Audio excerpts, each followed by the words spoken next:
Okay, so let's go ahead and continue now that this is done.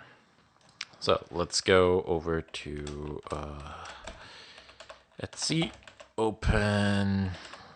Let me just see what else begins with open. I'm guessing open SSH. Yep. No, open NSC. Open VPN. Easy ARSA. And then we're gonna do, I'm just gonna do ls. Okay. So dot space dot space dot slash vars. Yep. It's warning me of what I am about to do. And clean all. And then build all. Not build all, build CA. Just keep pressing enter here unless you wish to change some of these values, and feel free to change them if you really wish to.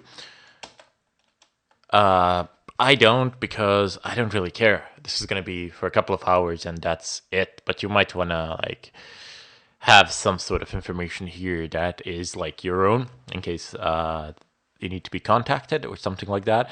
But in case of anyone submitting a abuse report to the hosting provider where your VPN is hosted, your hosting provider will contact you.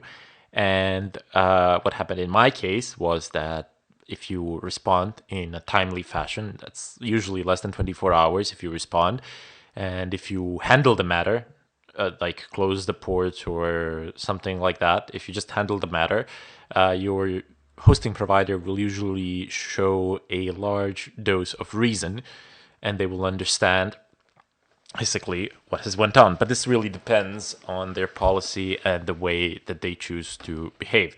But as I said, for me, it happened. Somebody abused my proxy, the cloud provider, the DigitalOcean. They've contacted me, and I responded very fast. And they said, "Okay, like you handled the matter, you responded. The matter is closed." So if you get abuse complaints, please make sure that you respond very fast. Otherwise, they will take action, and that is not something that you want occurring. But, and here we're gonna need to type in server. But this is, as I said, this is not a guarantee on my end. This is not an instruction on my end how to handle abuse complaints in regard to the abuses of traffic or bandwidth on the cloud service. Every cloud provider has their own policies, and they will behave accordingly. So let's go ahead and execute this command.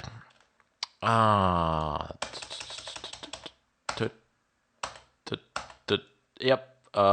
Yes, I would like to cite it. Yep, there we go. So database updated.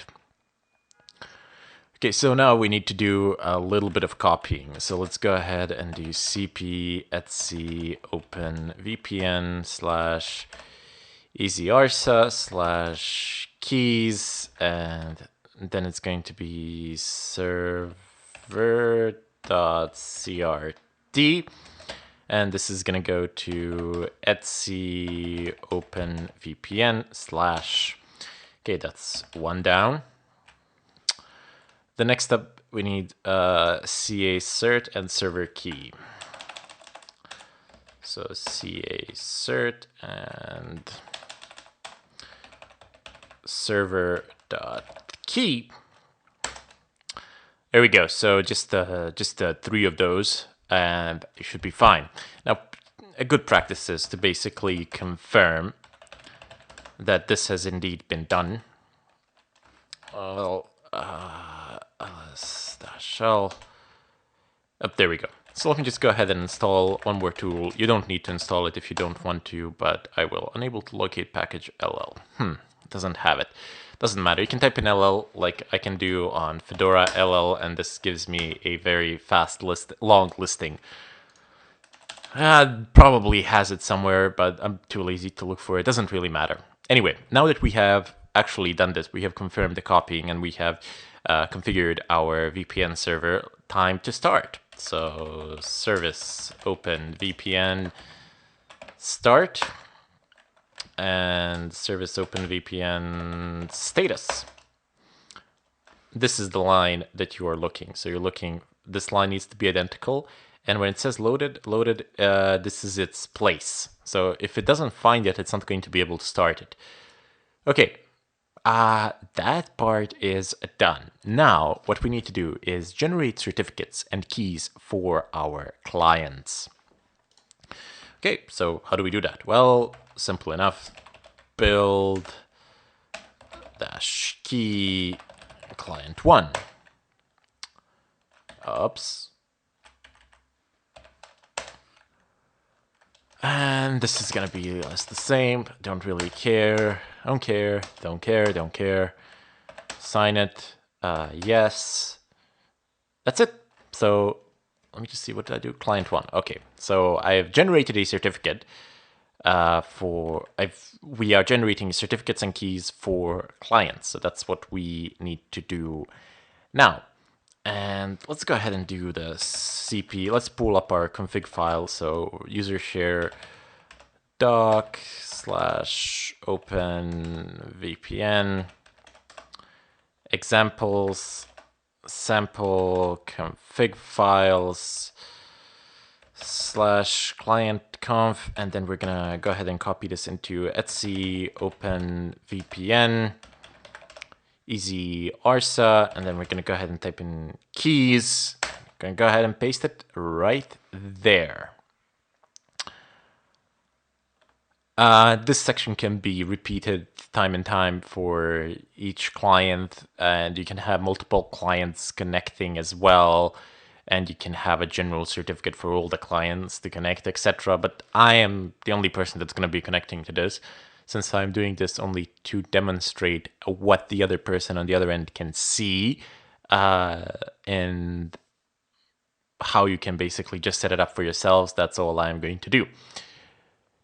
Anyway, now I'm gonna go ahead and type in vim/etc open VPN easy arsa keys client no client etc arsa keys. Let me just have a look at this for a sec. etc easy arsa keys client, and I'm looking for the OVPN.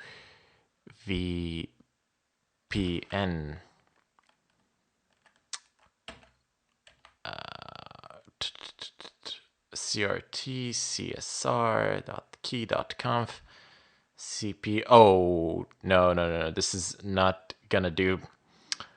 So the client conf actually needs to be renamed into the client.ovpn. So, well, I could just rename it in the file, but I'm gonna go ahead and repeat the copy procedure. So client, we're just gonna go ahead and name this the client.ovpn. So this is the proper copy command, not that what I actually just did. Okay, let's use a list now, and wait, I'm not in the right folder. It doesn't really matter. So just type in vim etc. It's gonna be there now. Open VPN easy arsa keys client dot ovpn. Whew. Okay, let's go ahead and begin scrolling down. So this is going to be our device TUN, TUN. It's going to have the IP address in the subnet, which was predefined in the firewall by default. Protocol is UDP, remote, and we need to this is the port on which this is going to run, on which it is running. So let's go ahead and type it here, 46.101.97.26, is it? Yep. Keep in mind that your IP address will obviously be different from mine. So you get the IP address by just typing in ifconfig, and then it should be like one of these interfaces. You see, this one is the active one. This is not on the server though. Let me just go ahead and show you on the server ifconfig, and there we go. So ET80, this is the IP address. So just go ahead and alter that. Then I'm gonna go to the user, and this is gonna lower the privileges. User group, user nobody, group no group. This might have some problems on Fedora because it should be nobody as well for group if I'm not mistaken, but doesn't matter. We'll get to that when we actually get to that. That's basically it. So just write and quit. Nothing else to be done there. Now the next thing that you need to do is, let me just go ahead and exit here, clear. If you don't have root login enabled, you're going to need to enable it now, at least on temporary basis. So here you can ssh d dot, no, it's config. So permit root login, just make sure that it's yes here for the time being.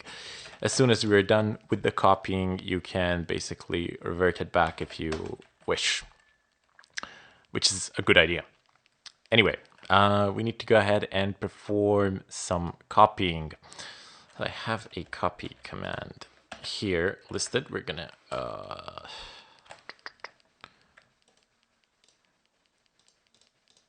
just gonna go ahead and go into this terminal. So scp root and then your server IP.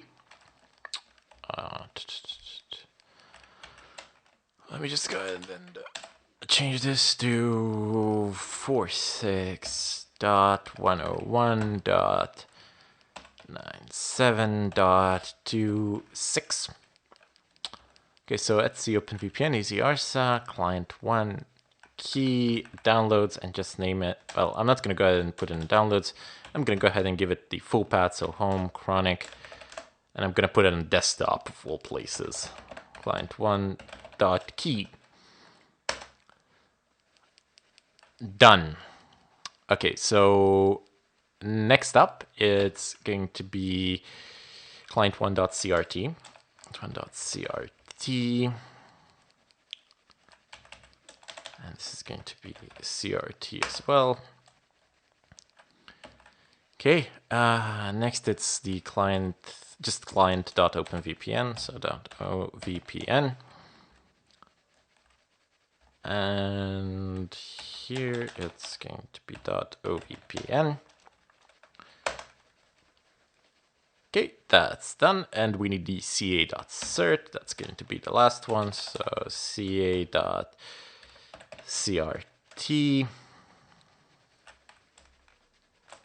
And the ca.crt. Okay, so that's done, fine, and dandy.